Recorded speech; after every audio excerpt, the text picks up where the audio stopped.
Welcome to another episode of The Catholic Novel. I'm Father Robert Lauder, priest of the Diocese of Brooklyn. Today we're going to talk about the fifth novel that Walker Percy wrote. He wrote 6 novels. The fifth one is The Second Coming. And as I mentioned on another show, I am appreciating Walker Percy even more deeply than 20 years ago when I wrote a book about him. The reason I'm admiring him so much is he seems to be so on target. Somehow our society has missed or forgotten or denied or something the mystery of human person. And once you plug into the mystery of human person, all sorts of things open up, especially the existence of God. So rereading these books by Percy has really been wonderful. The Second Coming, I think all 6 novels by Percy are good. The Second Coming deals with Will Barrett. Now, Will Barrett, you may remember, was the main character of The Last Gentleman. And you may also remember that the ending of The Last Gentleman is a little bit ambiguous. Does Will Barrett make a leap of faith or doesn't he?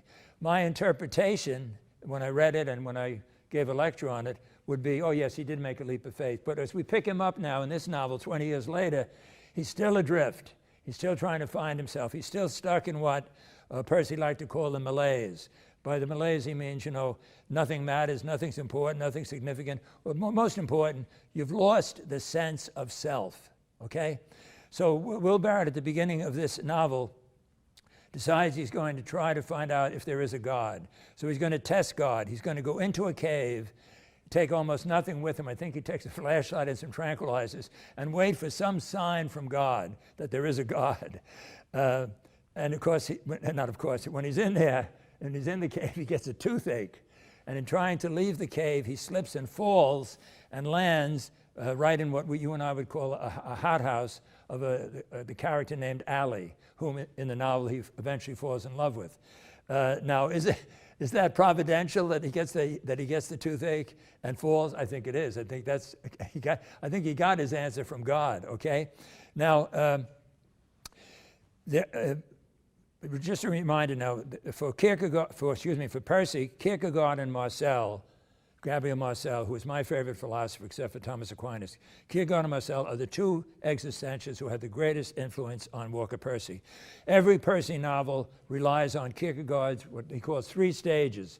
Everybody lives on one of 3 stages: the aesthetic, which is complete commitment to sense pleasure; the ethical, which is a kind of a stoicism.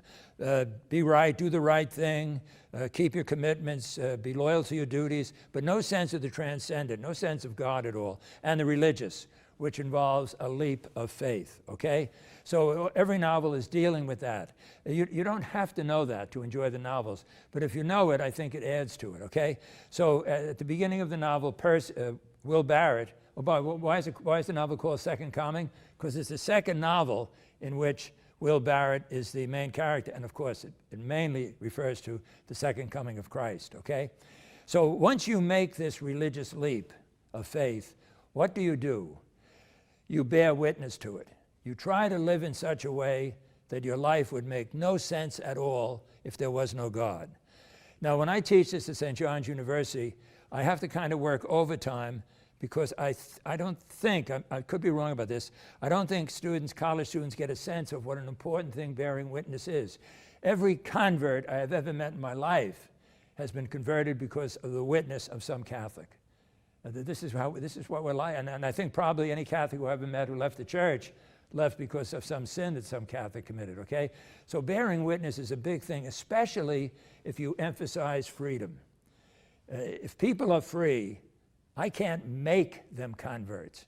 I mean, I can tie them up and drag them into church, but what good is that, okay?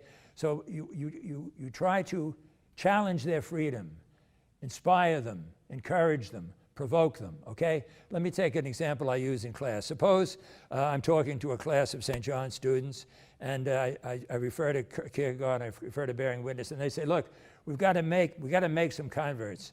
And they know where there's an atheist living. They grab the atheist, they bring him into the classroom, I pour water on him, I say, I baptize you in the name of the Father, the Son, and the Holy Spirit, okay? He gets up, he says, I'm suing you, Father Lord, I'm suing the university, I'm suing all these guys who dragged me in here. See, I say to him, you can't do that. You're a Catholic now. See, he is not a Catholic.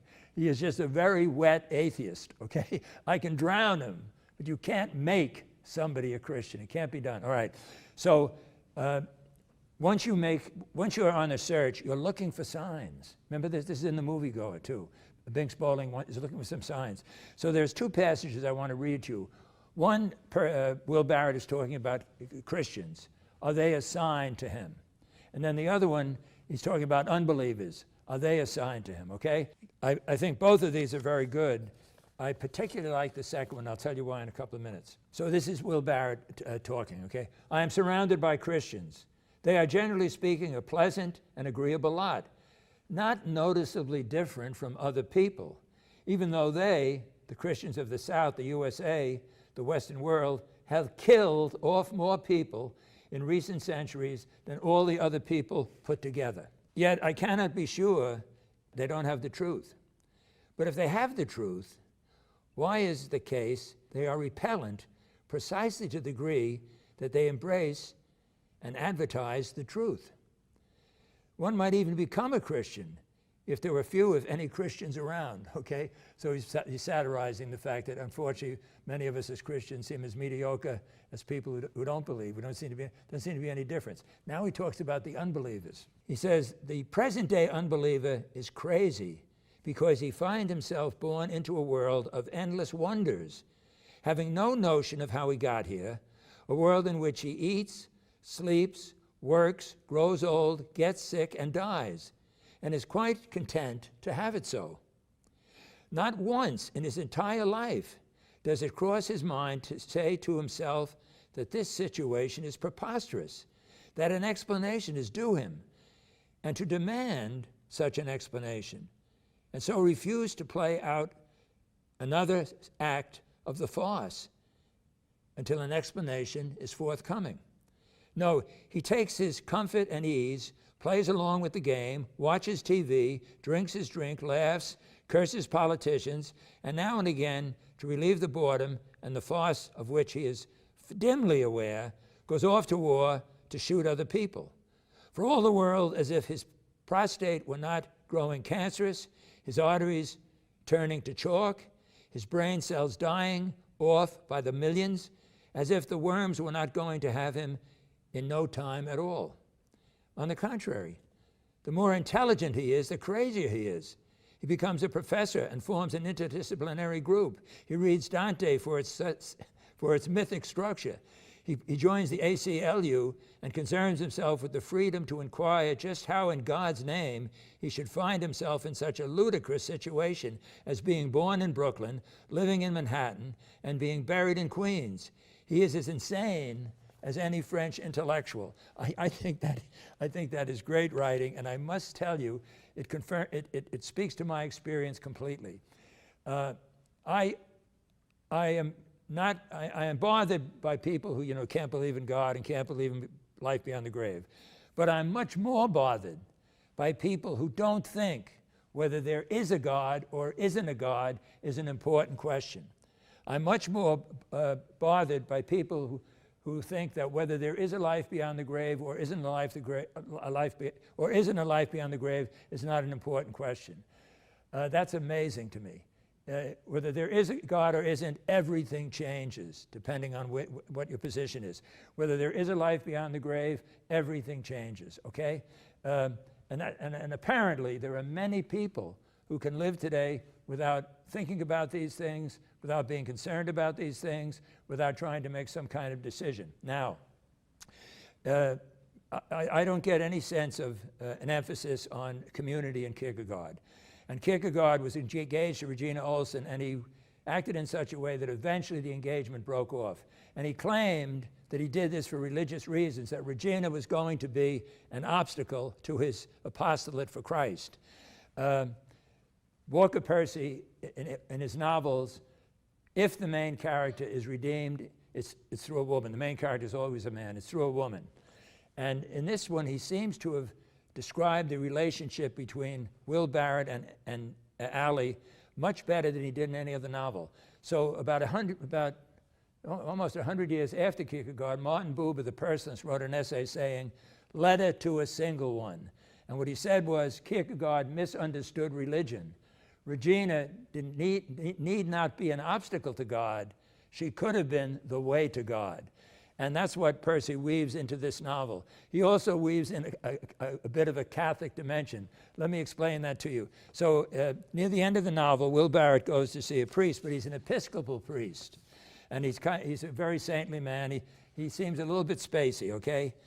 What do I want of him? Mused Will Barrett. Will Barrett thought about Allie in her greenhouse, her wide gray eyes, her lean, muscled boy's arms, her strong, quiet hands. His heart leapt with a secret joy. What is it I want from her and him, he wondered. Not only want, but must have. Is she a gift, and therefore a sign of a giver?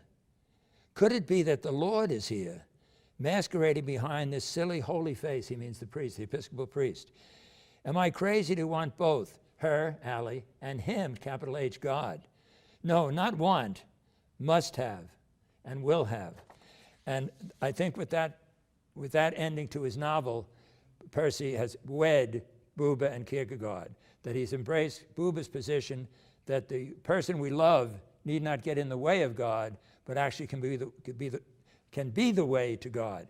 And the Episcopal priest believes in apostolic succession, which means his faith is tied to Catholicism. I'm laughing because, I give the definition of the Catholic novel, and without that little note that the Episcopal priest believed in apostolic confession, I'd have to adjust my definition.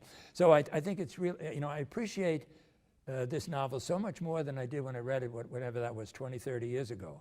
You have to read it carefully, and I think what you have to do, I shouldn't say have to do, but what will help is if you see the problems that Percy is attacking, and if you see how cleverly he does it.